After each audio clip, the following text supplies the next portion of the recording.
தமிழ் விருந்து சேனல் பார்க்க வந்திருக்க எல்லாருக்கும் வணக்கம். இன்னைக்கு நம்ம ராகி களி எப்படி பண்ணுறதுன்னு பார்க்கலாம். ரொம்ப ஹெல்த்தியான ரெசிபி இது. இதுக்கு வந்து 3/4 கப், இந்த கப்னால 3/4 கப் ராகி மாவு எடுத்து 2 மணி நேரம் முன்னாடி ஊற போட்டு வச்சுக்கோங்க. ஊற போட்டு வச்சுட்டு தண்ணி இந்த அளவுக்கு ஊற்றிக்கலாம். அந்த 3/4 கப்பில் இந்த பதத்தில் தண்ணி இருக்கணும், மாவு இருக்கணும். ஏன்னா இது வந்து நம்ம காய்ச்சும் பொழுது நல்லா கெட்டியாயிரும். அதனால கொஞ்சம் கூட தண்ணி ஊற்றிக்கிட்டா நல்லா வெந்துடும். அதுவும் இல்லாமல் ஊற போட்ட ராகி மாவு வந்து நல்லா சாஃப்டாக வரும். அந்த உருண்டை பிடிக்கும் போது நல்லா சாஃப்டாக வரும். இப்போ அதை பாத்திரத்தில் ஊற்றிக்குவோம். எந்த பாத்திரத்தில் சுட வைக்கணுமோ அதில் ஊற்றிக்கலாம். இது வந்து 1 கப்பு சாதம் வந்து மத்தியானம் வச்ச சாதத்தை, நைட்டு பண்ணுறீங்கன்னா மத்தியானம் வச்ச சாதத்தை வந்து எடுத்து யூஸ் பண்ணிக்கோங்க.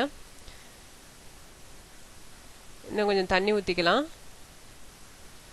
இப்போ இதை அடுப்பில் வச்சு நல்லா கிண்டி விட்டுக்கிட்டே இருக்கணும். ஏன்னா உடனே கெட்டியாயிரும். நம்ம கிண்டி விடாமல் விட்டோம்னா உடனே தூர் பிடிச்சிரும்.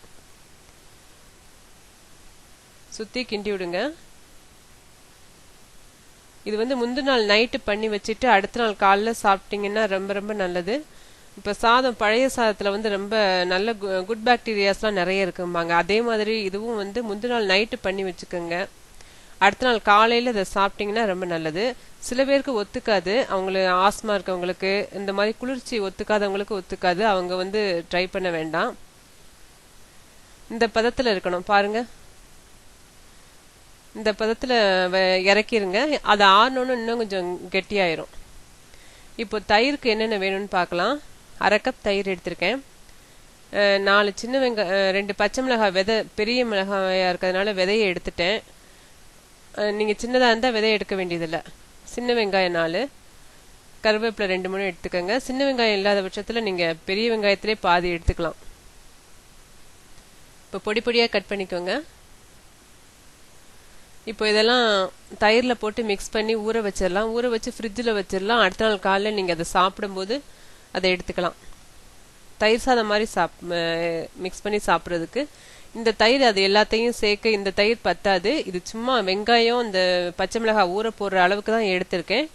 நீங்கள் இன்னும் கொஞ்சம் தயிர் இதோட காலையில் சேர்த்துக்கலாம். காலைல சாப்பிடும்போது இதோட இன்னும் கொஞ்சம் தயிர் சேர்த்துக்கலாம். உப்பு சேர்க்குறேன். இப்படி மூடி வச்சுட்டு நீங்கள் ஃப்ரிட்ஜில் வச்சிடலாம். இதை வெளியில் வைக்கணுன்றதில்ல. அடுத்த நாள் காலைல உங்களுக்கு வேகமாக போகணும்னு சொன்னால் முந்தின நாள் நைட்டே இதெல்லாம் ப்ரிப்பேர் பண்ணிடலாம்.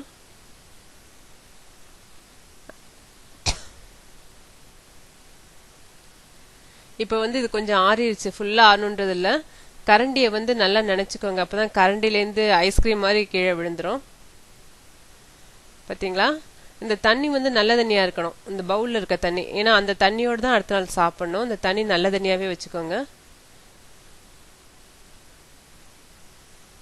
கரண்டி அப்பப்போ நினச்சிக்கோங்க. அப்போ ஈஸியாக அது தண்ணியில் விழுந்துடும்.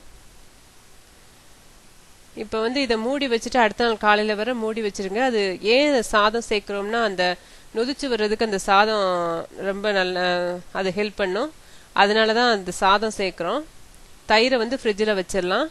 அது நொதிச்சோன்னு சாப்பிட்றது ரொம்ப நல்லது.